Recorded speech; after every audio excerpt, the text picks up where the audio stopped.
Bonjour, j'espère que vous allez bien. En tous les cas, je vous souhaite d'aller mieux, si ce n'est pas le cas. Tout d'abord, une pensée aux personnes qui sont actuellement hospitalisées. Peut-être que vous allez regarder cette vidéo, puisque je vais la publier sur YouTube et sur mes comptes Facebook. Voilà, donc je vous souhaite un prompt rétablissement. Allah يجيب لكم الشفاء إن شاء الله. Une pensée également aux personnes isolées, personnes seules, oubliées. Oui, elles sont nombreuses. On parle beaucoup de solidarité, mais on oublie qu'il y a des personnes qui sont seules, isolées et on prend pas le temps de regarder autour de soi. C'est comme ça, c'est la vie. L'évolution, paraît-il, le monde moderne. Une pensée également aux personnes incarcérées. Peut-être que vous allez aussi regarder cette vidéo. Une pensée à vous. Rabbi يطلق سراحكم إن شاء الله. Une pensée à vos familles. Une pensée à toutes les personnes qui ont besoin un peu plus qu'on regarde dans leur direction. Je n'oublie pas bien sûr les animaux.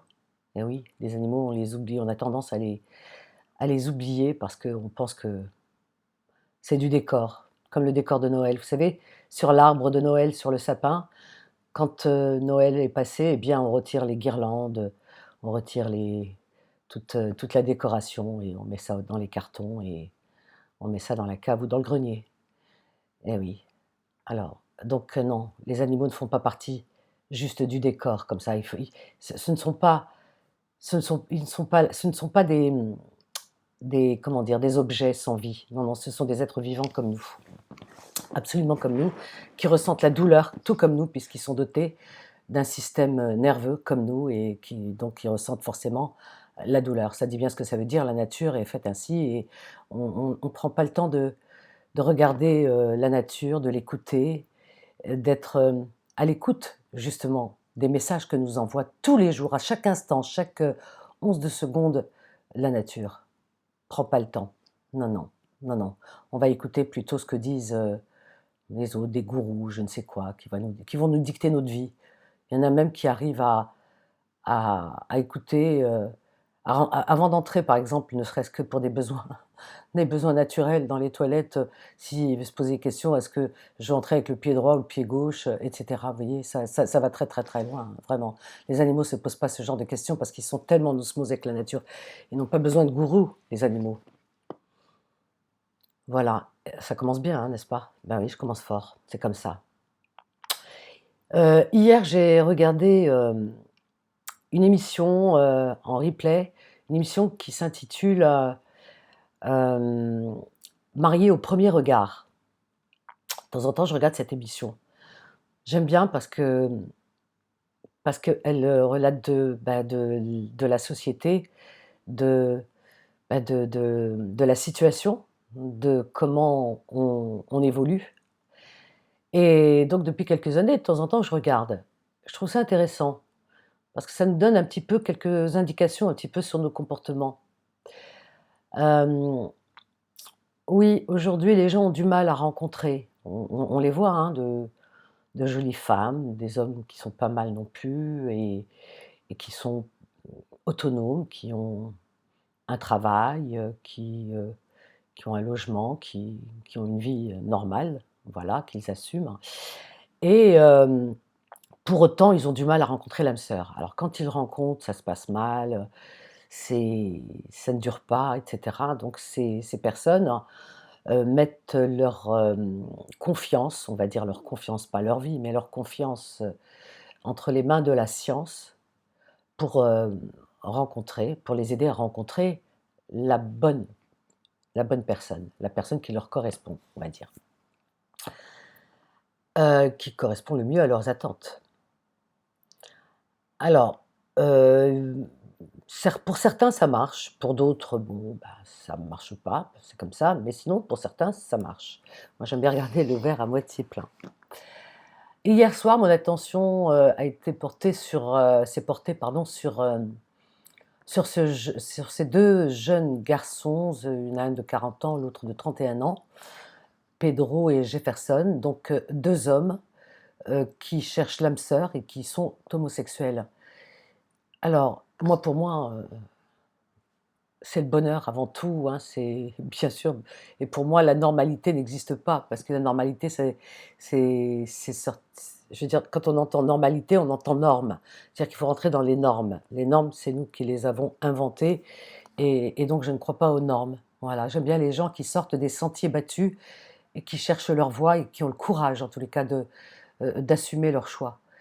Eh bien, ces 2 garçons homosexuels qui sont de très beaux garçons, bien à l'intérieur comme à l'extérieur et qui n'ont rien à envier à beaucoup d'hétéros, hein, voilà et donc de bonne éducation, vraiment très respectueux et quand on les entend, vraiment dans la recherche de l'âme sœur, c'est vraiment la stabilité, l'amour, la stabilité et les bonnes valeurs, les principes et cetera. On voit leurs parents, on voit d'où ils viennent, on voit qu'ils ont des parents, hem, comme Jefferson par exemple, ses parents, son père et cetera, une famille aimante et Pedro, une maman qui est, juste merveilleuse. Pedro est d'origine portugaise, français d'origine portugaise et la maman est une femme exceptionnelle. Moi, elle m'a arraché vraiment quelques larmes, tellement c'est une femme un peu effacée, timide, et on voit qu'elle est pleine d'amour, pleine de gentillesse, cette femme. Vraiment, c'est vraiment une maman, quoi, la mama, dans toute sa splendeur, et qui a vraiment beaucoup protégé son fils quand lui, à un certain moment de leur vie, protégeait sa mère. Puisque c'était une femme qui a été battue toute sa vie par son mari, c'est une femme soumise, c'est une femme qui a subi la violence, et Pedro aussi, par ricochet, puisque Pedro eh bien, s'interposait, bien sûr, pour défendre sa mère des coups que lui portait ce père violent, et il lui-même prenait des coups, et lui-même a vécu très mal, bien sûr, on peut l'imaginer, toute son enfance, son adolescence et sa construction, et pourtant, il s'est bien construit, comme quoi, vous voyez, hein, et grâce à l'amour de sa maman qu'elle lui portait et cetera, elle a eu ce courage à un moment donné de se séparer du papa. Ça a été un long chemin pour en arriver là, et enfin ils ont connu un peu la calmie et un peu de répit, mais néanmoins les séquelles sont restées là. On voit la maman qui est un peu toujours effacée, qui est toujours, comment dire? Qui est timide, qui ne parle pas, qui est très réservée, il garde sa souffrance vraiment au fond d'elle, et on la sent vraiment, comme ça, et Pedro, eh bien lui, eh bien on sent que ce garçon, eh bien, il est plein d'amour aussi puisqu'il a reçu cet amour de sa maman, mais c'est un garçon qui est brisé, qui est écorché et qui est, à vif, et on sent la douleur, vous voyez? Il a il est souriant, mais un sourire, vous voyez, un sourire triste, et vraiment on sent que ce garçon a beaucoup de valeurs, beaucoup de respect pour les autres. Pour sa maman, c'est toute sa vie, sa mère, hein, vraiment, il est en adoration devant elle, il est très protecteur, et elle également. Mais en même temps, on sent cette souffrance chez Pedro, et son parcours a été très compliqué. Il s'en sort très, très bien dans la vie, il a un bon métier, il a tout pour lui, mais néanmoins, il a du mal à rencontrer, l'amour parce qu'il a du mal à faire confiance. Quand on a eu une enfance comme la sienne et quand on a vécu dans l'insécurité d'un père violent, un foyer insécure, eh bien, on a du mal à faire confiance, heu, aux autres, quoi. Enfin, et donc c'est très compliqué pour lui, de garder une relation, stable. Donc il a fait confiance à la science, et donc qui lui a fait rencontrer ce gentil garçon, Jefferson, plein de belles valeurs et de bonne éducation, en espérant que ça marche pour eux, vraiment, je croise les doigts, et voilà. Donc comment dire? Je me suis dit, moi, je comme quoi on a des regards, tout dépend de de la dose d'empathie, d'humanité que nous avons dans le cœur, et aussi du non-jugement, parce que quand on est dans l'amour de l'autre, quand on est dans le recul, quand on est dans le respect des autres, on n'est pas dans le jugement. Je me suis dit: «Combien vont les juger ces jeunes garçons en disant: «Oh, des homosexuels qui se marient, c'est pas bien, c'est péché, c'est terrible, hein, le jugement. C'est terrible parce qu'on ne se met pas d'abord à la place des gens, parce qu'activement, on juge les gens d'après leur choix ou non-choix, parce que la nature est ainsi faite, et cette diversité, eh bien, dans la nature existe, que ce soit chez les animaux, chez les humains, eh bien, on ne choisit pas son homosexualité, non. Comme on ne choisit pas d'avoir les yeux bleus, d'avoir les yeux marrons, ou d'avoir les cheveux blonds ou autres, ou être noir, ou être asiatique, ou être, on ne choisit pas. Donc comme on ne choisit pas, eh bien l'homosexualité ne se choisit pas. Donc moi j'ai juste envie de dire stop, arrêtons le jugement. Et j'ai même envie d'intituler cette vidéo «De quoi je me mêle?». Voilà, de quoi je me mêle, que chacun se mêle de ses affaires, tout simplement. Parce que d'abord, personne n'est parfait, encore moins ceux qui jugent. Ceux qui jugent, c'est pour cacher leur imperfection et leurs tares et leurs défauts et peut-être des choses malveillantes que ces personnes ont commises dans leur vie. Donc pour se cacher derrière cet écran de fumée, eh bien, ils sont dans le jugement de l'autre. Voilà. C'est terrifiant. Moi, quand j'entends dire: «Oui, mais l'homosexualité, c'est pas bien, c'est interdit». Moi, je pose la question aux gens, je dis: «Mais en quoi c'est mais c'est pas bien». Je suis contre. Alors j'aime bien quand ils disent: «Je suis contre l'homosexualité, je suis contre le mariage homosexuel, je suis contre». Mais t'es qui toi? Toi, toi qui dis: «Tu es contre». T'es qui? T'es comme la fourmi, hein, tu comme le cafard, t'es comme, comme le chien, la girafe, je sais pas, enfin comme n'importe quel être vivant, tu n'es rien d'autre, tu fais partie du décor, c'est tout. Tu fais un passage sur terre, tu t'en vas et tu sais même pas où tu vas. Tu es sûr d'aller où tu vas toi, vraiment. Et en plus, tu te permets de juger. Mais qui tu es pour juger? C'est ça que j'ai envie de dire. Attends, mais c'est quoi? C'est quoi ton histoire? Pour en arriver à ce point? Tu me fais de la peine, tu me fais pitié. Arriver à juger l'autre, c'est terrifiant. Je suis contre, je suis contre. On t'a pas demandé ton avis. Alors il y en a, alors quand vous leur dites, mais c'est dangereux ce que tu dis. D'abord, tu ne connais pas la vérité, la réalité. Personne ne connaît la réalité des choses, de la vie. Personne. Il y a plein de religions et chacune y va de son. Voilà, même chez nous, hein, notre religion, on sait très bien que à un moment donné, moi j'ai beaucoup creuser pour savoir les religions, comment ça se passait au départ. J'ai entendu dire des spécialistes, des savants dire qu'à un moment donné, le Coran a été brûlé, donc il y a eu 3 Corans, donc il y a il y a plusieurs versions, et qu'à la base, l'écriture du Coran, c'était que des consonnes, des consonnes. Vous voyez ce que je veux dire, des consonnes, c'est-à-dire il n'y a pas de voyelles. Donc c'est très compliqué à interpréter. Donc c'est pour ça qu'il y a plusieurs interprétations. Et comme il y a plusieurs interprétations, pardon, eh bien, il est très compliqué de trouver vraiment la bonne, quoi. Enfin bref, entre guillemets, hein. Ceci dit, il y a plusieurs interprétations. C'est comme, voilà, enfin bref, j'ai pas envie de continuer là-dessus, mais t'en sais rien. Il y a personne qui est parti, qui est revenu, qui a dit: «Ah, c'est comme ça que ça se passe», etc. Mais c'est n'importe quoi. Dieu a dit que c'est interdit. Dieu, il est créé pour dire que c'est interdit. Bah, Dieu, il l'écrit pas, c'est mieux, c'est tout. Je comprends pas. Je comprends pas. Il y a, voilà, il y a plein de choses comme ça qu'on sort comme ça de notre chapeau et on les manie à notre sauce. Mais taisez-vous, attendez, quand vous partirez, vous verrez.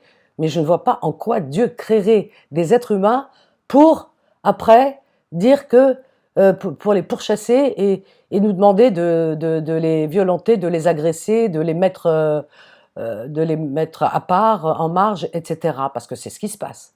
Parce que quand vous leur dites: «Mais c'est dangereux ce que tu dis que c'est pas normal, ça ne devrait pas exister, ça ne devrait pas se faire, etc., etc.» Alors, donc, et quand tu leur dis, il y a des.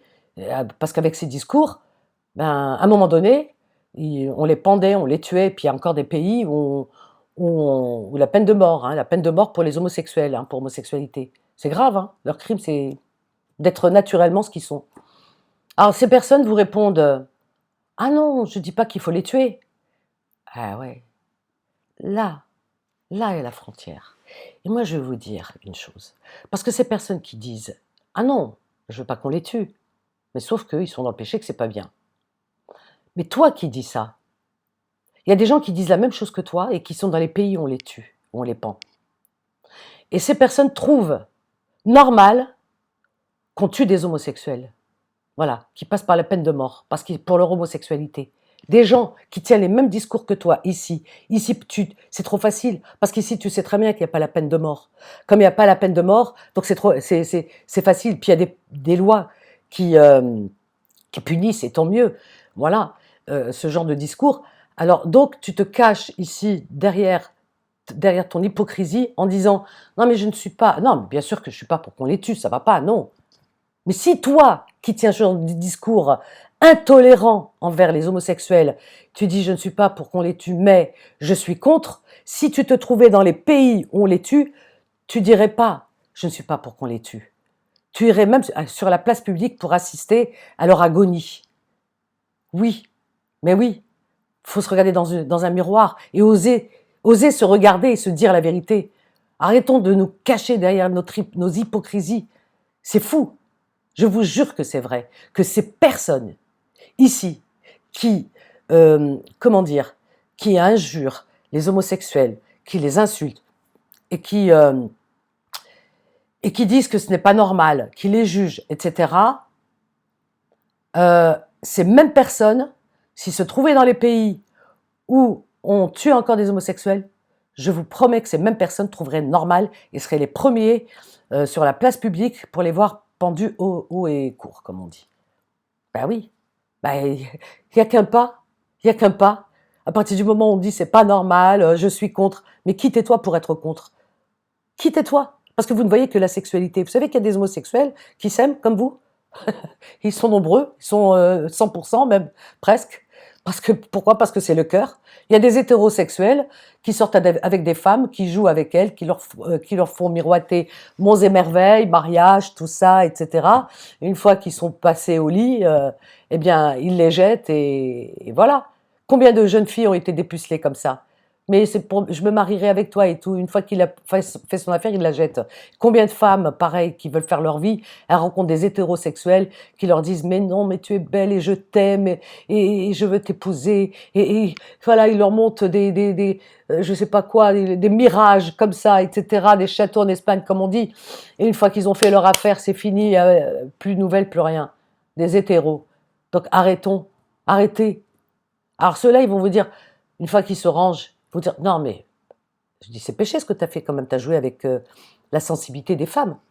Ah, ils te disent, non mais Rabbi Ghafur Rahim, Dieu est pardonneur, moi j'ai fait l'erreur et voilà, je ne suis qu'un être humain et l'erreur est humaine. Ah ouais, l'erreur est humaine quand tu veux, quand ça t'arrange. Mais pour les autres, c'est pas il n'y a pas d'erreur. Et être homosexuel, c'est pas une erreur. Et c'est pas une maladie, parce qu'il y en a beaucoup qui pensent que c'est une maladie. Il y en a, ils les emmènent chez des gourous pour leur faire des ruqyas, des machins, etc., pour les guérir, entre guillemets, les guérir d'une maladie qu'ils n'ont pas, qui pensent qu'ils sont malades. J'ai un djinn les a frappés, ils sont homosexuels. Mais c'est fou, ça, c'est pas du tout.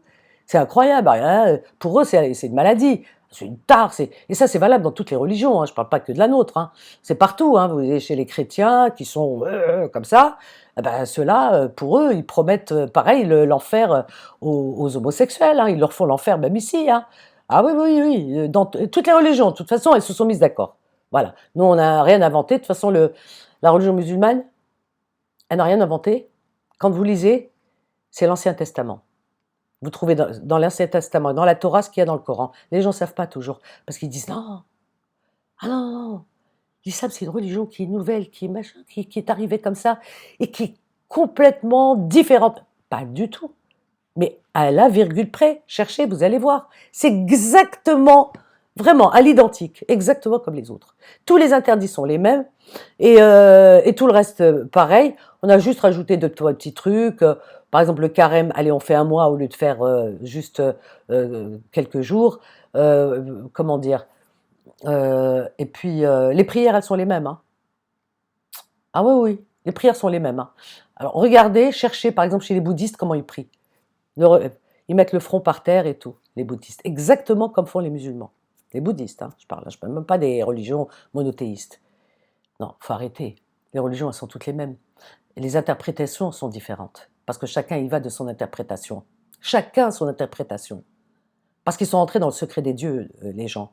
Et ça m'énerve quand on mélange religion et notre vie sociale. C'est incroyable.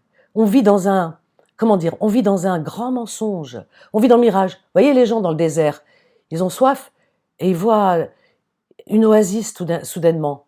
Ils y croient. Ils se voient dedans dans cette oasis. Eh ben nous, on est dans le mirage.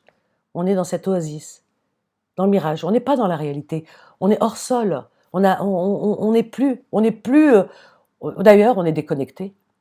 Hormis les animaux qui sont vraiment connectés avec la nature et avec l'univers, eh oui, il y a qu'à les observer. Moi, j'observe beaucoup les animaux et je vois dans leur regard, eux, ils ne sont pas dans le jugement. Un animal ne vous jugera jamais, que vous soyez homosexuel, que vous soyez ce que vous voulez, mais un animal, il ne vous jugera jamais. Regardez les SDF. Les SDF, bon, parce qu'ils vivent dans la rue, les pauvres malheureux, souvent l'hygiène manque, etc. On voit, voilà. Eh bien, leurs chiens, ils ne voient pas ça. Ils voient pas, ils sentent pas les odeurs ou malheureusement par leurs conditions de vie, il sent pas ça chez son maître, chez son parent, j'ai envie de dire. Il sent pas ça l'animal. L'animal, il voit ce SDF qui est son maître. Comment il le voit? Il le voit comme le maître du monde. Il le voit comme un prince, voyez-vous, comme un prince ou comme un roi. Le chien. Nous, quand on passe devant un SDF, on le voit comme un pauvre malheureux, un gueux. Voilà, SDF, on lui jette la pièce et tout, on dit le pauvre malheureux. On le voit comme un SDF, comme presque. Il y en a qui les voient comme des sous-êtres. Hein. Ah oui, ils vont jusque-là. Hein. Ah oui, on a du mépris pour les gens. Hein. C'est terrible. Hein. Donc, vous voyez, notre jugement vis-à-vis du SDF, on ne va pas taper la discussion avec lui en disant bah, tiens, on va prendre un café ensemble, mon pote. Non. On le regarde, on dit le pauvre malheureux. Alors, il y en a qui lui jettent la pièce et tout, de temps en temps. Voilà. Notre regard. Le regard des animaux est différent. Eux sont vraiment dans la vérité, puisqu'ils sont en osmose avec la nature. Un SDF, il le voit tel qu'il est, c'est-à-dire un être humain, avec toutes ses valeurs, et son maître, SDF, il le voit comme un prince, comme un roi, comme je le disais. Et nous, on le voit comme un SDF. Vous voyez nos regards, comment ils sont différents? Voilà. Eux, ils sont plus dans la réalité, les animaux. Ils sont plus dans la réalité. Prenons exemple sur eux. Arrêtons de juger. Eux, ils ne sont pas dans le jugement. Ils ne sont pas dans le jugement du tout. Mais ils sont loin de ça.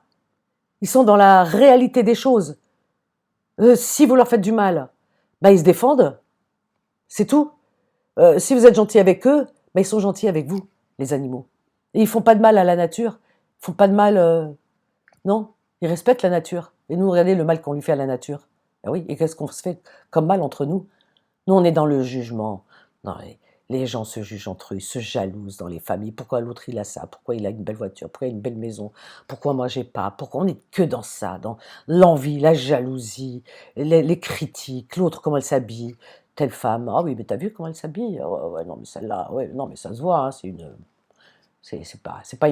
pas une fille de bonne, non, elle n'est pas de bonne famille. On voit bien, elle s'habille court, elle s'habille comme ça, oh ultra maquillée, etc. Non. C'est pas une fille bien, etc. Elle n'a pas honte. Vous voyez, on juge. Il y en a une qui porte le foulard. Ah bah oui, elle porte le foulard, mais tu te rends compte, elle porte le foulard, mais elle n'a pas le droit. Chez nous, on ne porte pas le foulard. Chez nous, ça ne veut rien dire. Chez nous, la terre, elle appartient à tous. Qu'elle porte le foulard, qu'elle porte une mini-jupe ou qu'elle porte... Mais de quoi je me mêle? Pourquoi on est dans ce jugement? Pourquoi? Pourquoi? Pourquoi on ne laisse pas les gens vivre comme ils l'entendent? Je ne comprends pas. C'est chacun ses goûts. Chacun a le droit de se vêtir comme il l'entend. Et chacun a le droit de vivre comme il l'entend. Un homosexuel a le droit de vivre comme il l'entend. C'est terrible. Moi, quand j'ai vu cette émission hier, Marie au premier regard, Pedro et Jefferson, parce que j'ai eu les larmes aux yeux, ce que j'ai vu parce que j'ai vu leur vécu. J'ai vu le vécu de Pedro qui m'a vraiment touchée, qui m'a attendrie. Donc, je me dis, ils ont vraiment, j'espère de tout cœur que ça marche bien pour eux, que ça marche et qu'ils soient heureux tous les deux, parce que vraiment tous les deux ils méritent, parce que c'est des amours, tout simplement. Ils ont le hanana, ils méritent ce bonheur. C'est ça que j'ai vu. Alors que d'autres, ils vont pas voir ça. On n'a pas le même regard, vous voyez. L'œil n'est pas pareil. Hein. Il y en a, ils vont dans le jugement en disant des homosexuels qui se marient, mais tu te rends compte, mais quelle honte. Mais c'est incroyable. Alors que les mamans, les parents sont tolérants, aiment leurs enfants. Voilà. leurs enfants sont homo, ben ils les aiment, homo, ça change quoi? L'essentiel, c'est qu'ils soient en bonne santé et que ce soit de belles personnes qui aient reçu une bonne éducation. Hétéro, homo, ça ne veut rien dire. C'est ça. Et cette maman qui a bien avancé, cette maman portugaise qui a bien avancé, en tous les cas, dans sa mentalité, surtout, et dans son amour pour son enfant, elle était heureuse pour lui. Je veux dire, devant le maire, quand le maire à Gibraltar eh bien, les unit, la maman portugaise a versé une larme pour son fils. Elle est heureuse de le voir heureux. Et elle a dit face à la caméra en disant, elle a dit ceci, elle a dit, je leur souhaite vraiment d'être heureux parce que mon fils a besoin d'être heureux, il a besoin de ce bonheur. Elle a envie de voir son enfant heureux, c'est tout. Voilà. Pas, non, je veux une femme pour mon fils et tout. Combien de divorces? Allez voir dans les tribunaux, vous allez voir. Combien de divorces d'hétéros? Combien d'hommes qui battent leurs femmes? Moi, je préfère voir deux homosexuels qui s'entendent et que ça marche bien, que de voir un couple hétéro et que le mari bat sa femme, il se saoule ou j'en sais rien, qu'il la trompe, qu'il lui fait la misère. Ben, c'est ça, non? C'est de voir les gens heureux, avant tout. Voilà. Donc cessons d'être dans le jugement. Et encore une fois, pour terminer cette vidéo, j'ai envie de dire de quoi je me mêle. À chaque fois que vous allez avoir ce comportement de juge pour juger les autres, voilà, posez-vous la question et dites-vous de quoi je me mêle. Parce que je peux vous assurer que beaucoup de ultra-religieux, là, les religieux, les gourous qui vous disent oui, c'est péché, machin et tout, vous savez, allez voir leur vie, hein, parce que c'est comme eux, ils s'en fichent, hein, en vérité. C'est juste, bon, c'est leur fonds de commerce, hein, parce que faut dire ce qu'il en est. Beaucoup d'imams, voilà, c'est leur fonds de commerce. et je veux dire, dans leur vie, on ne connaît pas, on ne sait pas comment ils vivent. C'est trop facile d'apporter, de dire c'est péché, c'est péché. Je comprends pas. Vous n'avez pas de bon sens. Le bon sens, vous ne pouvez pas faire appel à votre bon sens. Moi, je n'ai pas besoin d'avoir un imam face à moi, ou un rabbin, ou un curé, pour me dire si c'est bien ou pas. Qu'il est, il va aux toilettes, il est comme moi, il fait comme moi. Je veux dire, lui, il a des paroles, parfois dans sa vie, des comportements peut-être malveillants, comme d'autres. C'est un être humain. Il a toujours des pensées positives. Oh, c'est un saint, vous en avez fait. Mais non, je comprends pas. Moi, mon bon sens à moi, il vaut le leur. Eh oui, donc moi je préfère faire appel à mon bon sens et me dire, voilà, c'est réfléchis, observe, regarde, comme font les animaux. Observe, regarde autour de toi, réfléchis, fais-toi une opinion. Voilà, moi mon opinion, je ne vais pas la puiser chez des gens qui, je ne les connais pas. Voilà, parce que vous mettez tout ce qui vous répondent, hein, vous leur posez des questions, tout ce qui vous répondent, c'est paroles d'évangile. Ah, merci. Oh, merci, cher. Oh, merci. C'est comme si vous disiez merci Dieu. Vous savez que vous êtes en train de vénérer, vous ne le savez pas? Vous êtes en adoration, vous ne le savez pas? Parce que vous dites on adore que Dieu, non, vous adorez aussi les religieux, là. Oh, merci. Merci. Oh, vous avez répondu à ma question. Moi, ça me fait toujours rigoler. Lis, tu sais pas lire? Lis tout, hein. Lis tout dans la vie, mais quand tu lis tout. Lis pas juste, lis tout. Et puis, regarde l'observation. La vie, d'abord, même si tu sais pas lire, il y a des gens qui savent pas lire. Ils n'ont pas besoin de livres. La vie est c'est mieux que tous les livres. Tu regardes, tu observes, tu regardes autour de toi, tu écoutes, tu réfléchis. On a 10 milliards de neurones qui servent comme ça, pour certains. Réfléchis, quand tu as la tête sur l'oreiller, ce que tu as vu dans la journée, ce que tu as entendu, prends note. Tu dis pourquoi il y a eu ça, qu'est-ce qui s'est passé, ah peut-être que, etc.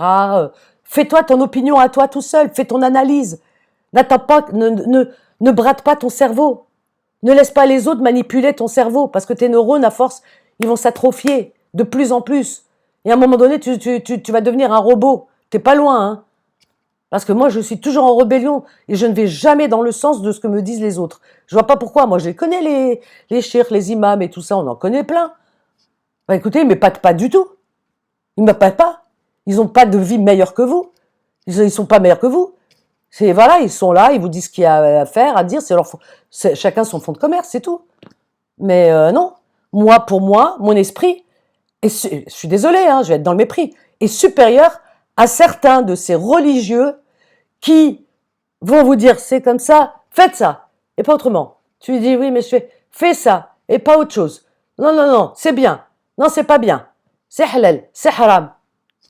Ils ont que ça. Vous vous rendez compte comment ils vous réduisent votre cerveau?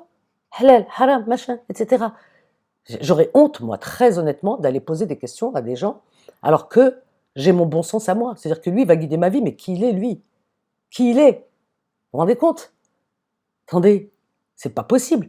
On vous pousse à, à ne pas réfléchir, à éviter la réflexion. C'est-à-dire que on vous dit, non, non, non, tu as 10 milliards de neurones, non, 2 neurones, ça suffit.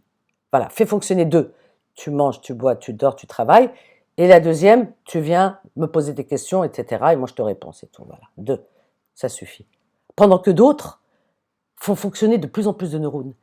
Voilà, ils sont en train d'avancer, ils sont en train d'essayer de voir comment atteindre les étoiles, atteindre les planètes, comment ils avancent dans leur vie, comment sortir leurs enfants. C'est comme pour le crédit. Ah, c'est haram le crédit. Ben oui, il vous pousse à l'appauvrissement. C'est facile. Alors qu'il y a plusieurs écoles chez les musulmans, il y a plusieurs écoles. Il y a des écoles, l'autre fois j'ai entendu, il y avait 2 imams, je ne dirais pas lesquels, il y en a un qui était contre, il y en a un qui disait non, il est écrit qu'il faut vivre avec son temps et qu'il faut mettre à l'abri ses enfants. Donc, et quand on vit dans un pays qui n'est pas musulman, on fonctionne avec les lois de ce pays. Alors donc, moi j'ai bien écouté ce jeune imam que j'ai trouvé vraiment formidable.